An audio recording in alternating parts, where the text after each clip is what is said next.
Di luar sana terdapat banyak agama yang berpenampilan seperti imej seorang Muslim, seperti memakai serban dan berhijab, sedangkan mereka bukan beragama Islam. Antaranya adalah Druze. Druze adalah agama baru yang lahir dari aliran Syiah Ismailiyah. Mereka mendakwa Khalifah Fatimiyah di Mesir iaitu Al-Hakim bi Amrullah adalah Allah dalam penjelmaan yakni tajalli dalam bentuk manusia. Agama ini telah mengadun kepercayaan falsafah Yunani, Hindu dan Buddha dengan kepercayaan Syiah Ismailiyah. Pemakaian mereka ini adalah kerana pengaruh budaya dan masyarakat di Timur Tengah. Agama Saba'in Mandain. Saba'in Mandainism adalah agama yang lahir di Iraq, sekitar pesisiran sungai Efrat dan Tigris. Mereka menganggap Nabi Yahya atau John the Baptist adalah Nabi utama di sisi ajaran mereka. Mereka menjadikan ritual pembaptisan di sungai sebagai ibadat utama di sisi mereka.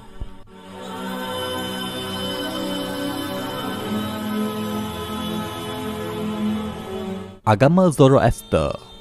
Zoroaster atau Majusi adalah agama lahir di Parsi atau Iran sekarang. Agama ini memuliakan elemen-elemen alam seperti api, air, tanah dan udara. Agama ini telah sedia ada sebelum dari zaman Nabi Isa lagi. Malah ia pernah dianut oleh pemimpin besar Empire Parsi seperti Cyrus the Great.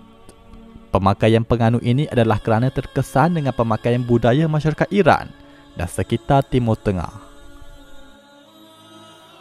Agama Yahudi. Yahudi adalah agama yang dianut oleh bangsa Bani Israel atau Yahudi. Mereka mendapat risalah wahyu dari Nabi dan Rasul yang telah diutuskan oleh Allah kepada mereka. Mereka antara penganut yang memiliki pengamalan hukum hakam yang ketat. Malah kelompok ini diiktiraf sebagai Ahlul Kitab. Agama Kristian. Kristian adalah agama yang lahir setelah ketiadaan Nabi Isa, hasil dari konflik zaman selepasnya yang terpengaruh dengan misionari Saint Paul.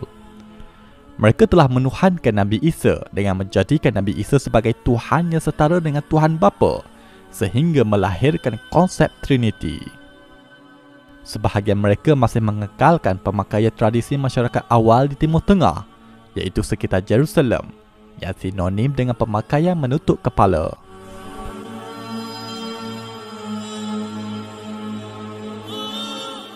Agama Samaritan.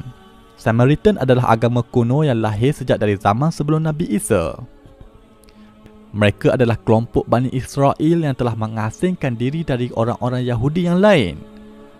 Malah mereka mendakwa kitab Taurat orang Yahudi yang ada pada hari ini adalah menyeleweng. Mereka mendakwa kitab Taurat yang asli adalah kitab yang dimiliki oleh kaum mereka. Kini kelompok Samaritan berada di kawasan West Bank, Gunung Gerizim. Agama Yazdani. Yazdanism adalah agama baru yang lahir dari kalangan bangsa Kurdish. Mereka menyembah Tuhan yang bernama Yazdan. Mereka menggabungkan ajaran Hindu, Kristian, Majusi dan Sufi Batiniyah. Mereka beriman wujud ketua malaikat Merak yang dinamakan sebagai Melek Taus.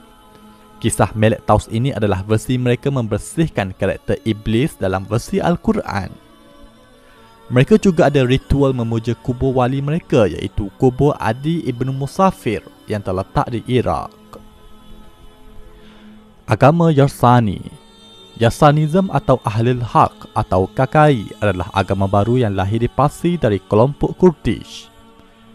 Agama ini diasaskan oleh Sultan Sahak.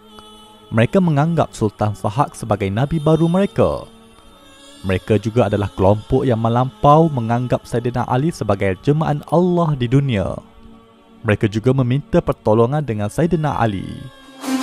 Ya Ali, Ya Ali, Ya Ali, Haidar, Haidar, Haidar, Badar. Ya Ali, Ya Ali, Ya Shah berkibar badar. Agama ini bersifat sinkretism dengan mencampuri agama Kristian, Zoroaster dan Hindu. Agama Qadiani. Agama Qadiani atau gerakan Ahmadiyah Qadiani adalah agama baru yang lahir di India pada abad ke-18. Mirza Ghulam Ahmad adalah pengasas gerakan ini. Dia telah mendakwa dirinya sebagai Rasul baru. Imam Mahdi dan Nabi Isa yang akan turun di akhir zaman. Qadiani juga telah mengubah beberapa syariat dalam Islam dan memiliki komuniti eksklusif di kalangan mereka. Agama Bahai. Bahai adalah agama baru yang lahir di Iran oleh tokoh mereka yang berdakwa sebagai Rasul, iaitu Sayyid Ali Muhammad Shirazi dan Mirza Hussein Ali. Mereka semua adalah lahir dari keluarga Syiah Imamiyah di Parsi dan akhirnya membawa ajaran baru versi mereka tersendiri. Pemakaian tokoh-tokoh terawal mereka menyerupai pemakaian Muslim di sekitar Timur Tengah. Ini kerana agama ini mula berkembang di Timur Tengah. Agama Sikh. Sikhism adalah agama muda yang lahir di negara India. Wujudnya agama Sikh ini juga hasil dari konflik antara agama Islam dan Hindu di India.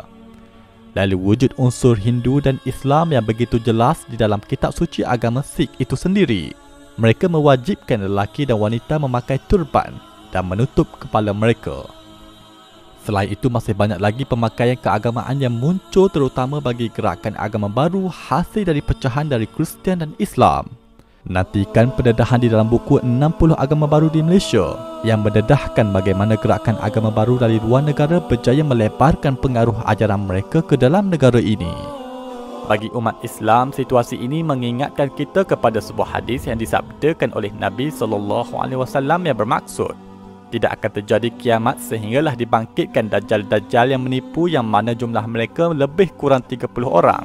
Setiap daripada mereka mendakwa bahawa dialah utusan Allah. Hadis riwayat Al-Bukhari.